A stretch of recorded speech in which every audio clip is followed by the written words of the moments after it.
안녕하세요. EY 한영의 민세아라고 합니다.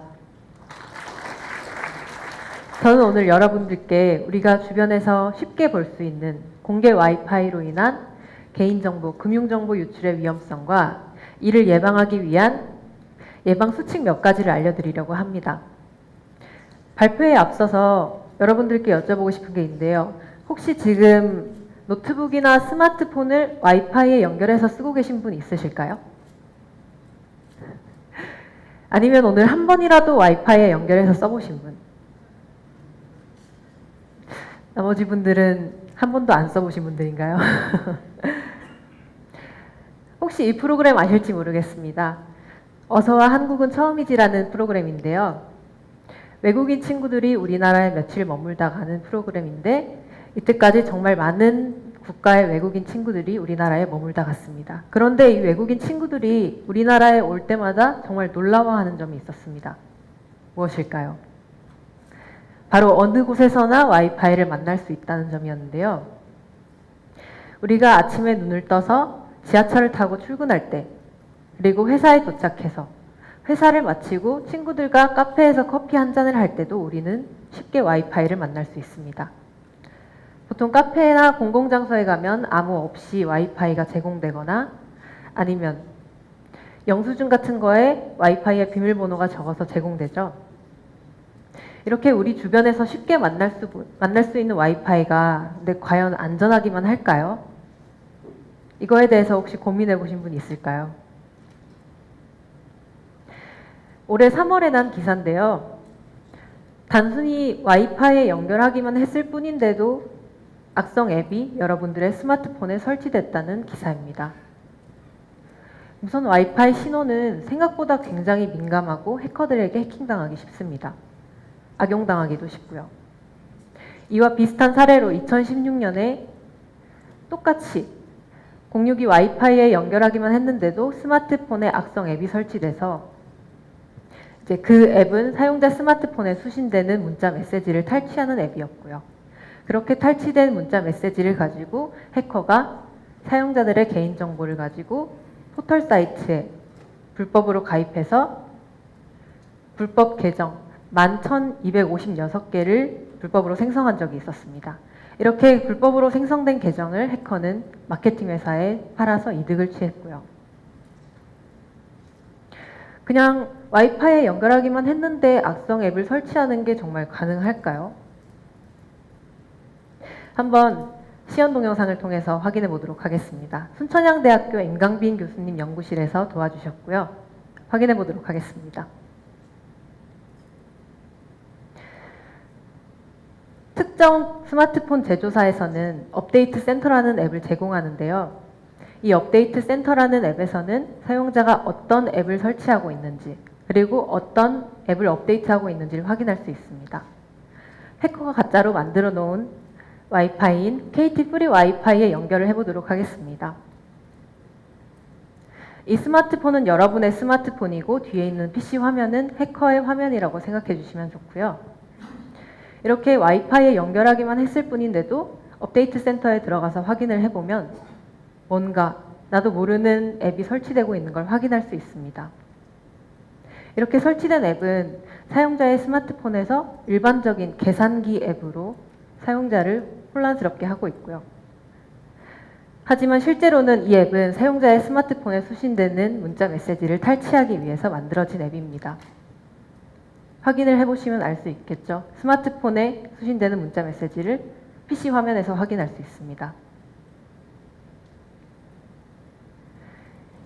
이런 게 어떤 식으로 가능할까요?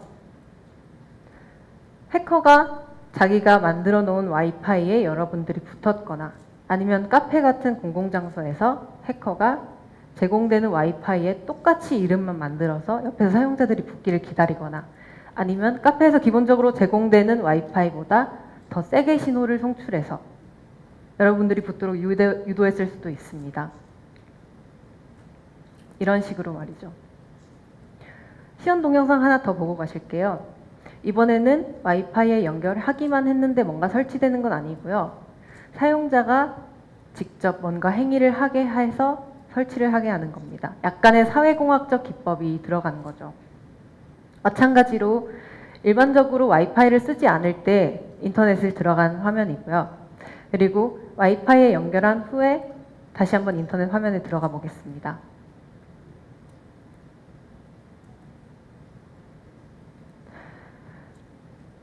홈 화면을 눌렀을 때 KT 인증서를 설치하라는 화면이 뜨는 걸 확인할 수 있는데요. KT 프리 와이파이라는 곳에 연결을 했는데 KT 인증서를 설치하라고 뜨면 여러분들은 설치하지 않을 수 있을까요? 설치하지 않으면 인터넷이 되지 않는다고 쳤을 때 설치를 하지 않을 분이 얼마나 될까요? 만약 이 인증서를 설치하고 인터넷 뱅킹 등의 앱을 이용한다고 치면 여러분들이 인터넷 뱅킹을 통해서 이용하는 모든 정보가 해커에게 넘어갈 수 있습니다. 지금 이 취약점 같은 경우에는 현재도 가능한 취약점이고요. 아직 패치가 되지 않았기 때문에 좀 모자이크가 많이 처리되어 있습니다. 아까 그 가짜 인증서를 설치하고 위와 같은 인터넷 뱅킹 앱에 들어갔을 때 고객명, 연락처, 회사명, 그리고 최초 계좌 개설일 등을 확인할 수 있죠. 이거는 얼마든지 여러분의 스마트폰에서 지금도 가능한 거고요. 남의 일이 아닙니다. 이번에는 한번 거래 계좌 정보에 들어가 보실게요. 거래 계좌 정보에서는 어떤 정보를 확인할 수 있죠? 거래 내역을 확인할 수 있겠죠. 여러분들이 친구들에게 보내는 이체 내용, 입출 금액이나 잔액 등을 확인할 수 있습니다. 소름 끼치지 않으세요? 여러분들이 단순히 카페에 가서 와이파이를 연결해서 인터넷 뱅킹을 쓰기만 했는데도 이러한 정보들이 모두 해커들에게 노출된다. 이런 걸 모두 지켜보고 있다고 하면 이렇게 탈취한 정보를 통해서 여러분들에게 보이스피싱을 하는 것도 무리는 아닐 겁니다. 이번에는 개인이 사용하는 공유기가 해킹당했을 때를 예로 들어볼게요.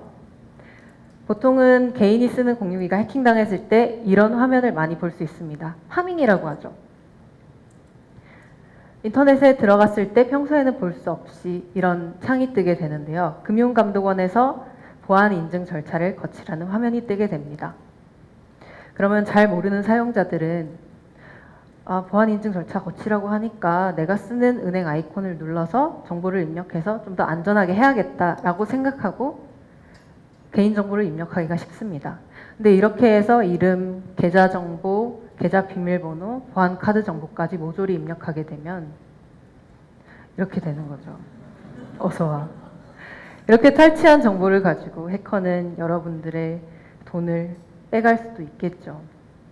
이게 잘 모르시는 분들은 얼마든지 당할 수 있을 거라고 생각합니다. 굉장히 오래된 수법이지만요. 어떻게 이런 게 가능한지 간단하게 원리를 설명을 해드릴게요. 조금 어려운 개념이긴 하지만 우리가 네이버.com이라는 곳에 들어갈 때는 인터넷에 네이버.com을 쳐서 들어가죠. 하지만 실제로 통신을 할 때는 IP 주소라는 숫자로 된 주소를 통해서 통신을 하게 됩니다. 그런데 이런 IP 주소를 관리하는 서버가 DNS라는 서버고요. 그리고 우리가 네이버.com이라는 주소가 뭐야 라고 물어보면 DNS라는 서버에서 IP 주소를 알려주고 우리는 그걸 통해 네이버.com에 접속하게 되는 건데 이렇게 설명하면 너무 어렵죠. 전화번호부를 통해서 쉽게 설명을 드릴게요. 우리가 A라는 친구한테 전화를 걸고 싶어요. 그러면 우리는 핸드폰에 있는 전화번호부에서 A라는 친구의 이름을 찾습니다. A라는 친구의 이름을 찾고 그 친구의 이름을 눌러서 전화를 걸겠죠. 하지만 실제로 전화를 걸게 되는 건 이 친구의 이름이 아니라 전화번호에 전화를 걸게 되는 거죠. 근데 만약에 공유기가 해킹을 당했다.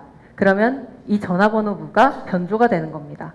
그래서 우리는 A라는 친구한테 전화를 걸고 싶은데 해커가 만들어 놓은 엉뚱한 친구한테 전화를 걸게 되는 거죠. 마찬가지로 우리는 네이버.com이라는 사이트를 들어가려고 했는데 해커가 만들어 놓은 악성 코드를 다운받는 사이트로 우리가 강제로 접속을 하게 되는 거죠. 이런 일이 너무 비일비재하게 발생하다 보니까 정부에서는 공유기 해킹의 위험을 깨닫고 공유기 제조사들과 그리고 통신사들과 함께 공유기 보안 강화 대책이란 걸 2015년에 내놨습니다. 공유기 취약점을 신고하는 사람들에게는 공유기 취약점 신고 포상제를 운영해서 포상을 해주고, 그리고 공유기 제조사들에게는 공유기를 생산할 때 적용할 수 있는 보안 가이드 등을 만들어서 배포를 하기도 했어요. 하지만 쉽지 않았습니다. 왜냐하면 많은 수의 공유기 제조사들이 해외에 본사를 둔 경우가 많았기 때문에 협조를 구하기가 어려웠고, 국내에 있는 제조사 같은 경우에도 바로바로 나오는 보안 취약점에 맞게 패치를 만들어서 배포하기가 어려웠기 때문이죠. 심지어는 한 공유기 제조사가 아까 같은 권고사항에 따라서 공유기를 샀을 때 관리자 페이지에 아이디 패스워드를 무조건 설정하도록, 패스워드를 특수문자까지 섞어서 8자리 이상으로 설정하지 않으면 사용할 수 없도록 강제로 펌웨어를 업데이트하도록 했어요. 그랬더니 이와 같은 불만사항이 터져 나왔죠. 물론 모든 사용자들이 이런 건 아니겠지만 이런 식의 태도는 아직 공유기 사용자들의 보안인식이 많이 부족하다는 걸 알 수 있습니다. 내 공유기가 해킹당하든 말든 신경 쓰지 말라는 식의 태도는 조금 문제가 있겠죠. 그리고 한국인터넷진흥원에서는 공유기 사용자들을 대상으로 다음과 같은 공유기 보안 수칙을 내놨습니다. 이거 다 아시죠? 네, 잘 모르실 거라 생각합니다. 한국인터넷진흥원이라는 곳의 이름을 처음 들어보는 분들도 많을 거라고 생각해요. 하지만 여러분들이 이 자리에 왔다는 것은 안전한 인터넷 환경에서 여러분들의 자산을 지키기 위해서 아니겠습니까? 지키기 위해선 잘 알아야겠죠? 제가 안전하게 공유기를 이용할 수 있는 보안 수칙 3가지를 알려드리려고 합니다. 가장 먼저 공유기를 사용하는 사용자들에게 알려드리는 건데요. 공유기를 처음에 사면은 관리자 페이지라는 곳이 있어요. 이 관리자 페이지라는 곳에서 와이파이를 사용할 때 패스워드를 설정할 수 있습니다. 이 패스워드를 무조건 설정을 해주셔야 하고요. 그리고 관리자 페이지의 아이디 패스워드도 처음에는 기본값으로 설정되어 있는데 이거를 바꿔주셔야 합니다. 그렇지 않으면 해커가 얼마든지 뚫고 들어올 수 있고요. 그리고 이 공유기에는 펌웨어라는 프로그램이 존재하는데 공유기에 설치되는 프로그램이라고 생각을 해주시면 좋고요. 이 공유기 펌웨어라는 것은 공유기의 공유기의 성능을 향상시키기 위해서 업데이트를 하는 경우도 있지만 보안을 패치하기 위해서 업데이트를 하는 경우가 많기 때문에 항상 자동으로 업데이트할 수 있도록 설정을 해주셔야 합니다.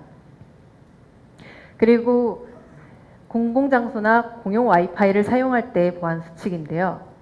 아까 시연 동영상에서도 보여드렸던 것처럼 평소에는 보지 못했던 팝업 창이 어느 날 와이파이를 연결해서 사용을 하는데 뜬다. 이런 건 전부 다 여러분들의 스마트폰이나 노트북에 악성 앱이나 악성 프로그램을 깔기 위한 해커들의 농간입니다. 그러니까 절대 깔지 마셔야 하고요.